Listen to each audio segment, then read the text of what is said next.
or Well, feminine okay, trait. tell us what is said in these man caves.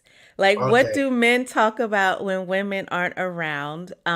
okay, Because women want to know, and I think you made a good point. Women will always look for validation from a man. Like, there's certain things that I've said about just male female dynamics and your power as a woman and your femininity. And then once someone hears it from a man in their life, they're like, oh, okay, yes, I agree with you now. So tell us what goes on and what is said. What are men talking about behind closed doors? okay. Some of the things, what the men say, where can I? Um, a lot of men will joke about like maybe like for example, this is one recent one about taking a second and third wife, like about polygamy. And I said to a couple of guys that was in the group, I said, I don't really joke about it publicly, and I Mm-hmm. don't think we should joke about that, especially in the presence of women. And one of the guys said, "Why not?" And I said, "Okay, that's like, would you like it if you heard women or your wife complaining or joking that you don't satisfy in the bedroom, and then you're small, you're relatively small endowed or something like that?" And then he was horrified. He said, "How can you say that?" And I said, "I intentionally said that because I know that that will hit a nerve." Mm-hmm. Likewise, when you're talking about, oh, I might take a second wife or things like the anxiety that you can cause, not only to your wife if she's in the audience, but other women, it's like, why would you want a woman who's married to be living in a constant fear? Like, because Mm-hmm. I might do something wrong, or because, or like when people use hadiths about, angels cursing the wife. I'm just thinking those type of like that type of language and that rhetoric. I'm always wondering what is your end goal? Why would you Mm-hmm. use that such language? Or and again, I think sometimes some men are unaware of it because what happens is amongst ourselves, someone might make a joke and someone will laugh, another person will laugh, and you see no harm, no foul. And again, amongst someone might say that we shouldn't have those conversations anyway. But I'll be honest, we are going to have that conversation, and we Okay. still Uh-huh. will continue.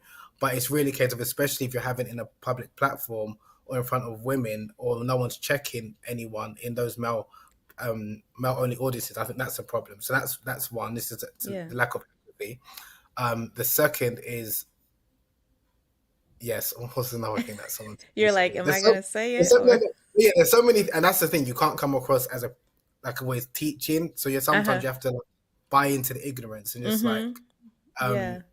for them to feel comfortable and safe to kind of open up to you as well.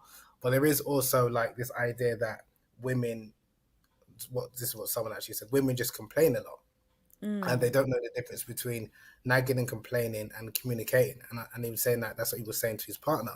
And I said, rather than using the word nagging, she nags and complains, why don't you just say there's a difference between communicating and communicating effectively? So maybe Uh-huh. the way she was communicating with you, what you call as nagging, it wasn't hitting the point, it wasn't resonating. So you can just explain, no, in order to communicate effectively, this is how you need to, maybe only need to tell me once on certain occasions, such and such. So it's even like the choice of words that I think as a lot of men we're not really kind of cognizant of, Mm-hmm. because we sometimes think of women or treat them how we treat other men. And I'm like, you're having relationships with a woman. Why would you want to Like, speak to her bro, like kind like of a pro? just Yeah, uh-huh. yeah. And I think that comes down to a number of men not having healthy relationships with women that they're not romantically involved in because Yeah. they're not able to read the room. So it's very common that men will even, it's now common for a number of men to refer to the other half as bro. Mm-hmm. And well, for me, that's wild. I mean, maybe I'm showing my age, but When I it's hear just not. my kids, I'm like, girl, you are not a bro. Uh-uh. Yeah, so it's things like that. It's also a lot of men are also unaware, Mm-hmm. especially a number of the issues that, especially in the last couple of weeks, there's been a number of public reports of public figures, black men who've been accused of sexual assault and things like that. And when that's come into like Mm-hmm. the WhatsApp group, the first response for most of the men is he's innocent. And Mm-hmm. when the question is posed to them, why do you think that this person is lying? This not this woman, multiple women are lying. The responses are, oh, because he's got money. Why would he need to force himself on a woman?